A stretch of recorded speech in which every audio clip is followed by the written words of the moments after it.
Hi friends, today we are going to learn 2.4 an epitome of courage. Courage म्हटलं की धैर्य हे आलंच. आपल्यामध्ये बऱ्याच जणांना वेगवेगळ्या गोष्टींचा सामना करण्याचं एक करेज असतं, धैर्य असतं. या चॅप्टरमध्ये ॲन इपिटोमी ऑफ करेज याचं मिनिंग आहे धैर्याचं मूर्तिमंत स्वरूप, धैर्याचा महामेरू किंवा धैर्याचं आदर्श उदाहरण असं आपण याला म्हणतो. बघूयात या चॅप्टरमध्ये काय सांगितलंय. We often tend to hide behind our weaknesses, disabilities, handicaps or mourn over them our whole life through. बघा, वी ऑफन टेंड म्हणजे आपण अनेक वेळा टू हाईड लपवण्याचा प्रयत्न करतो, बिहाइंड आवर वीकनेसेस म्हणजे आपला कमकुवतपणा आपण बऱ्याच वेळा लपवण्याचा प्रयत्न करत असतो. डिसेबिलिटीज आपले जे दुबळेपणे आहेत तेही आपण लपवण्याचा प्रयत्न करतो. हँडिकॅप्स म्हणजे आपला जो अपंगत्व आहे तेही आपण लपवण्याचा प्रयत्न करतो. और किंवा मौन कुडत बसतो, शोक करत बसतो, दुःख व्यक्त करत बसतो. Over them our whole life through आपल्या संपूर्ण जीवनभर असं नाही झालं, असं व्हायला पाहिजे होतं, म्हणजे कुडत बसतो आपण सतत. Doctor Stephen Hawking, one of the greatest scientist of this century. Doctor Stephen Hawking हे या शतकातले सर्वात महान शास्त्रज्ञ, एक सर्वात महान शास्त्रज्ञ आहेत. डिड नॉट डू सो, यांनी मात्र असं नाही केलं. In spite of suffering from a rare and dreaded disease, जरी ते एका दुर्मिळ आणि भयानक अशा रोगाचा, आजाराचा सामना करत होते, doctor Hawking continued his research undaunted. Doctor Hawking यांनी आपलं संशोधनाचं काम सतत चालू ठेवलं. अनडॉन्टेड, अनडॉन्टेडचा अर्थ होतो अविचलितपणे, धैर्य न खचता त्यांनी आपलं काम संशोधनाचं सतत चालू ठेवलं. हिज एक्झम्प्लरी करेज म्हणजे त्यांचं हे प्रेरणादायी धैर्य. एक्झम्प्लरीचा अर्थ होतो प्रेरणादायी, अनुकरणीय असं धैर्य. शुड इन्स्पायर अस, ते आपल्याला प्रेरणा देतं टू डू आवर बेस्ट, आपला सर्वात चांगलं कार्य करण्याचं. इवन अंडर ट्राईंग सर्कमस्टान्सेस, अगदी कसोटीच्या प्रसंगी सुद्धा. बघूयात डॉक्टर स्टीफन हॉकिंग यांच्याबद्दल काय सांगतोय लेखक. Exactly 300 after the death of the great scientist Galileo, बरोबर एका महान शास्त्रज्ञाच्या मृत्यूनंतर 300 वर्षानंतर doctor Stephen Hawking was born. Doctor Stephen Hawking हे ज्यांचा जन्म झाला होता इन ऑक्सफर्ड, ऑक्सफर्ड या ठिकाणी, लंडनमध्ये, on the 8th day of January 1942. जानेवारीच्या 8व्या दिवशी म्हणजे 8 तारखेला 1942ला त्यांचा जन्म झाला होता. गॅलिलिओचा मृत्यू 8 जानेवारी 1642ला झाला, तर 8 जानेवारी 1942ला डॉक्टर स्टीफन हॉकिंग यांचा जन्म झाला. बघा, little did his parents know that one day their little boy would be hailed as one of the greatest scientists of this century. खूप कमी करता आलं त्याच्या पालकांना. त्यांनाही माहीत नव्हतं की एक दिवस त्यांचा हा लहान मुलगा हेल्ड करेल, ओळखला जाईल, गौरविला जाईल, one of the greatest scientist of this century, या शतकातला सर्वात महान शास्त्रज्ञ, एक महान शास्त्रज्ञ म्हणून गौरवला जाईल, याची कल्पना त्यांनाही नव्हती. नायदर कुड एनीबडी इमॅजिन, कुणीसुद्धा कल्पना करू शकलं नाही, दॅट इज माइंड वुड सौर, त्यांचं जे माइंड आहे ते सौरभ करल, भराऱ्या मारल इंटू स्पेस लाईक लाईट. अवकाशामध्ये प्रकाशासारख्या त्यांचं मनसुद्धा भराऱ्या मारल याची कल्पना कुणीही करू शकलं नाही. मोर इम्पॉर्टंटली आणि सगळ्यात महत्त्वाचं मित्रांनो, नन कुड प्रेडिक्ट, कोणीही भाकीत वर्तवू शकलं नाही that he would be the very epitome of courage, की ते धैर्याचं मूर्तिमंत स्वरूप होतील, महामेरू होतील. याचं कोणीही भाकीत वर्तवू शकलं नाही, भविष्य वर्तवू शकलं नाही. Courage is wonderful thing. धैर्य ही एक विलक्षण चीज आहे, विलक्षण गोष्ट आहे. इट इज दॅट क्वालिटी, तो असा गुण आहे which makes people not lose heart, ज्यामुळं जे लोक आहेत ते आपलं स्वतःचं मन गमावत नाहीत. Wien faced with a great calamity, म्हणजे जेव्हा ग्रेट कॅलॅमिटी येते, महाभयंकर संकट येतं, महाभयंकर आपत्ती येते, अशा काळातसुद्धा आपल्या स्वतःवरचं हृदयावरचं जे नियंत्रण आहे ते गमू देत नाही. असा हा गुण आहे आणि तो गुण म्हणजे धैर्य, courage. It would not be exaggeration to say that Dr. Stephen Hawking, a living legend of the cosmology, ते एक्झॅगरेशन होणार नाही, अतिशयोक्ती होणार नाही टू से दॅट, असं म्हणण्याची की doctor Stephen Hawking a living legend. Doctor Stephen Hawking एक जिवंत अशी आख्यायिका आहे. ॲक्च्युअलमध्ये हा धडा जेव्हा 10वीच्या अभ्यासक्रमामध्ये समाविष्ट करण्यात आला त्यावेळेस डॉक्टर स्टीफन हॉकिंग हे या जगामध्ये होते. 14 मार्च 1998 जेव्हा हे आर्टिकल लिहिलं गेलं तेव्हा ते जिवंत होते, पण 14 मार्च 1998 त्यांचा मृत्यू झाला. त्यामुळं त्यांना या लेखामध्ये जिवंत आख्यायिका असं म्हटलं आहे, पण प्रत्यक्षामध्ये आता ते या जगात नाही आहेत. बघा, तर doctor Stephen Hawking a living legend of cosmology. कॉस्मॉलॉजीचा अर्थ होतो विश्वामध्ये जो विश्वनिर्मितीचा जो अभ्यास आहे त्याला कॉस्मॉलॉजी असं म्हणलं जातं.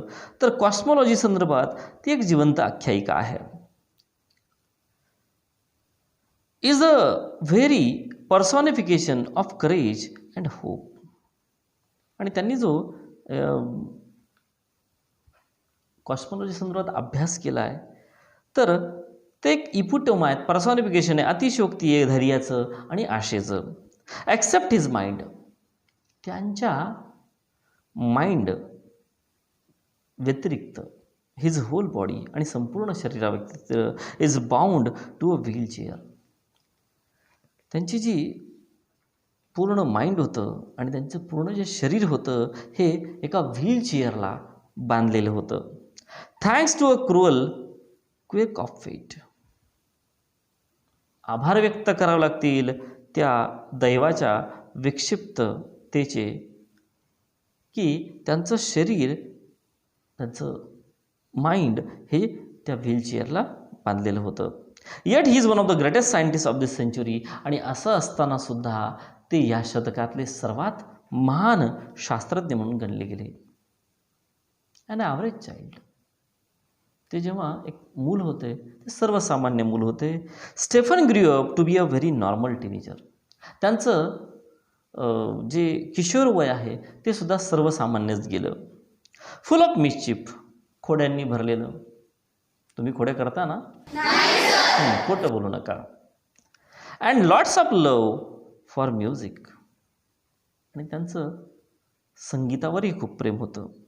अँड मॅथमॅटिक्स, आणि गणितावरही प्रेम होतं. गणिताची त्यांना खूप आवड होती. Even though his father wanted to study medicine. तरीसुद्धा त्यांच्या वडिलांना असं वाटत होतं की त्यांनी मेडिसिनचा म्हणजे औषधांचा अभ्यास करावा. He was bent on the studying mathematics. पण त्यांचा कल मात्र गणिताकडे झुकला. बेंट म्हणजे झुकणे, वाकणे. The university of Oxford at that time did not have a course in mathematics. त्यावेळी ऑक्सफर्ड विद्यापीठामध्ये गणित विषयासाठी कुठलाही कोर्स उपलब्ध नव्हता. So he opted to study physics instead. आणि त्यामुळं त्याऐवजी त्यांनी भौतिकशास्त्राचा अभ्यास करण्याचं अभ्यासक्रमामध्ये प्रवेश घेण्याचं ठरवलं. ॲट द एज ऑफ 17 आणि जेव्हा ते 17 वर्षाचे झाले, त्यांचं वय 17 झालं, स्टेफन स्टार्टेड नोटिसिंग दॅट. स्टेफनला असं लक्षात येऊ लागलं, ही वॉज बिकमिंग इन्क्रीजिंगली क्लम्सी. त्यांच्यामध्ये क्लम्सीपणा वाढतोय, जडत्व वाढतोय. And evil fail down a couple of times. आणि अनेक वेळा चालता चालता ते पडायचे सुद्धा. फॉर नो रिझन, कुठल्याही कारणाव्यतिरिक्त. धिस परप्लेक्स्ड हिम. आणि यामुळं ते गोंधळात पडले. And he went to see his family doctor. आणि जेव्हा त्यांनी त्याच्या फॅमिली डॉक्टरला दाखवलं, हू डायग्नोसाइज्ड हिम ॲज सफरिंग, त्यांनी त्यांचं रोगनिदान केलं आणि त्यांना सांगितलं की तुम्ही सफरिंग करताय, यातना भोगताय from an extremely rare disease, एक खूपच दुर्मिळ अशा रोगाचं ज्याचं नाव आहे ALS. ALSचा लॉंग फॉर्म होतो मित्रांनो ॲमोट्रॉफिक लेटरल स्क्लेरोसिस. याला मोटार न्यूरॉनसुद्धा असं म्हणतात. हा जो रोग आहे ALS, हा चेता पेशी मारण्याचं काम करत असतो. किंवा याला LOU गोर्ग्स डिसीजसुद्धा म्हणतात. LOU गोर्ग्स हा एक अमेरिकन बेसबॉल प्लेयर होता आणि याला हा रोग झाला होता. तर काही लोक याला लो गेर्ग्स डिसीजसुद्धा म्हणतात, काही लोक याला ALSसुद्धा म्हणतात. That affects the nerve systems. हा जो रोग आहे तो परिणाम करतो मज्जासंस्थांवर. And eventually weakens all. आणि एवढंच नाही तर तो कमकुवत करून टाकतो आपल्या सर्व मसल्सला, म्हणजे स्नायूंना, ऑफ द बॉडी, आपल्या शरीराच्या. स्टीफन असं म्हणतो that even as the child, तो जेव्हा एक लहान मूल होता, his muscle coordination was nothing to write him about. त्याच्या मसलचं, त्याच्या स्नायूंचं जे कॉर्डिनेशन होतं, समन्वय होता, was nothing to write home about. त्यामुळे त्याला नीट लिहिताही येत नव्हतं. रिकलेक्ट्स दॅट, तो आठवून सांगतो की his handwriting would send him his teacher into a fit of frenzy. त्याचे हस्ताक्षर बघून त्याचे शिक्षक त्रस्त होऊन जायचे, रागाचा झटका यायचा त्यांना. Nor was he inclined towards sports.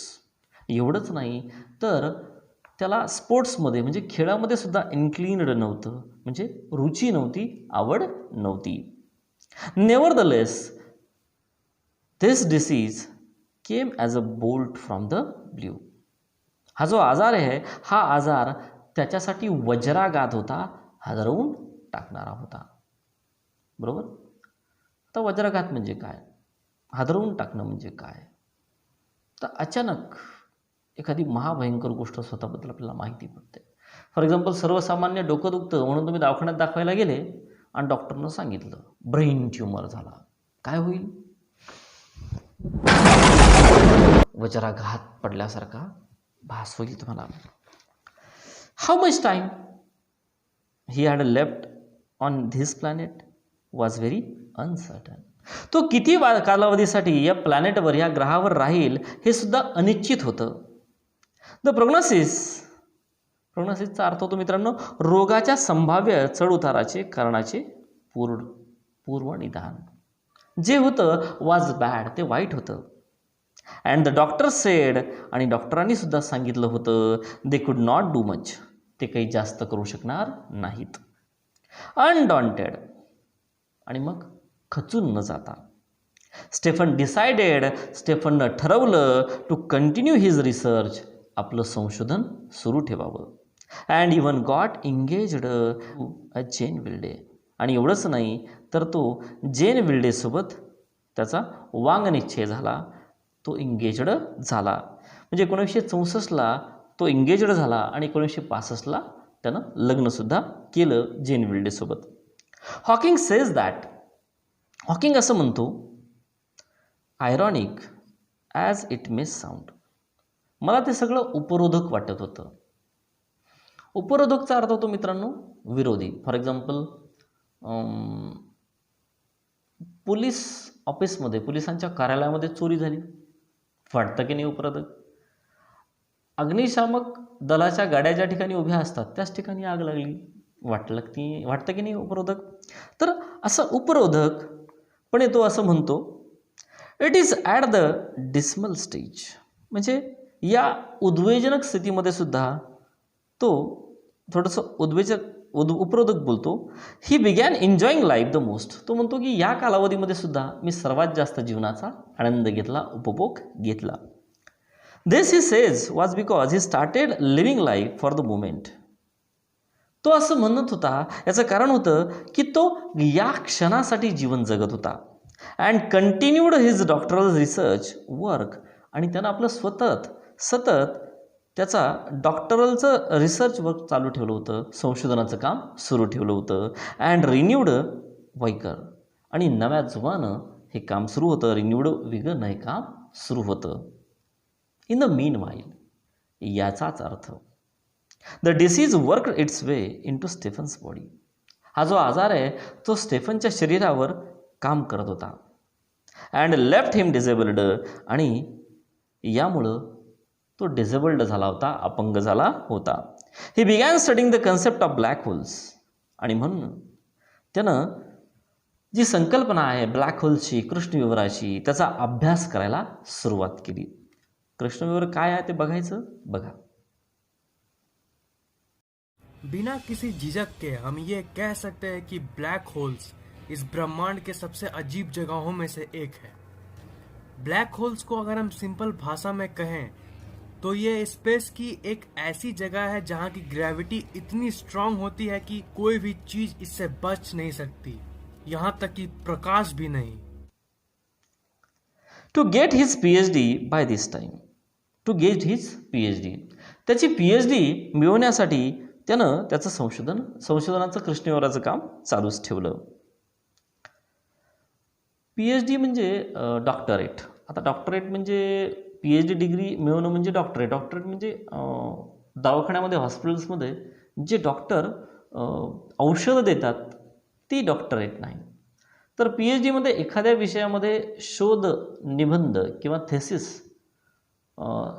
छापून एक डिग्री मिळवली जाते, जिला डॉक्टरेट किंवा PhD असं म्हटल्या जातं. प्रत्यक्षामध्ये तो वैद्यकशास्त्रातला डॉक्टर नसतो. बाय दिस टाईम, आणि यावेळी he was confined to a wheelchair. यावेळी कन्फाइन्ड झालं म्हणजे मर्यादा ओलांडल्या गेल्या आणि तो संपूर्णपणे व्हीलचेअरला खेळून टाकला गेला. And was rapidly losing control of his hands, आणि त्याच्या हातावरचं झपाट्यानं त्यानं नियंत्रण गमावलं. अँड स्पीच, आणि एवढंच नाही तर त्याच्या वाणीवरचं म्हणजे बोलण्यावरचं नियंत्रणसुद्धा गेलं. The study of black holes, जो ब्लॅक होल्सचा अभ्यास आहे, कृष्णविवराचा अभ्यास आहे, स्पार्क्ड हिज इमॅजिनेशन, त्यामुळं त्याच्या कल्पनाशक्तीला धुमारे फुटले. विथ ब्राईट आयडियाज, आणि नवनवीन कल्पना त्याच्या मेंदूमध्ये, डोक्यामध्ये येऊ लागल्या. He made many epoch making statements, त्यानं बरेच इपोच मेकिंग स्टेटमेंट्स केले, म्हणजे युगप्रवर्तक असे विधानं केले. दॅट शुक इस्टॅब्लिश्ड थेरीज, आणि त्यानं इस्टॅब्लिश झालेल्या थेरीजला म्हणजे सिद्धांताला हादरवून टाकलं. Scientist believe that the universe begin with a big bang. शास्त्रज्ञांचा असा विश्वास होता की या विश्वाची निर्मिती बिग बँग थेअरीवरनं झाली. बिग बँग काय आहे बघा.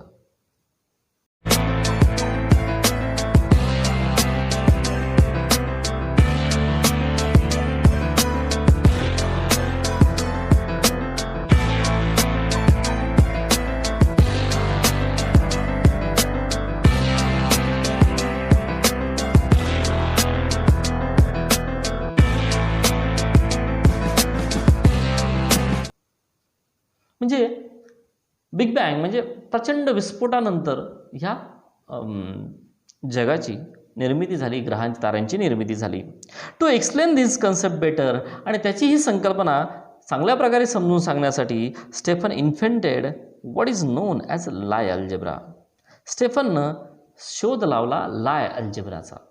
लाय अल्जेब्रा ही भौतिकशास्त्रामधली फिजिक्समधली एक संकल्पना आहे ज्याच्यामध्ये स्पेस आणि टाईम यातलं जे अंतर आहे त्याचं गणित मांडलेलं आहे.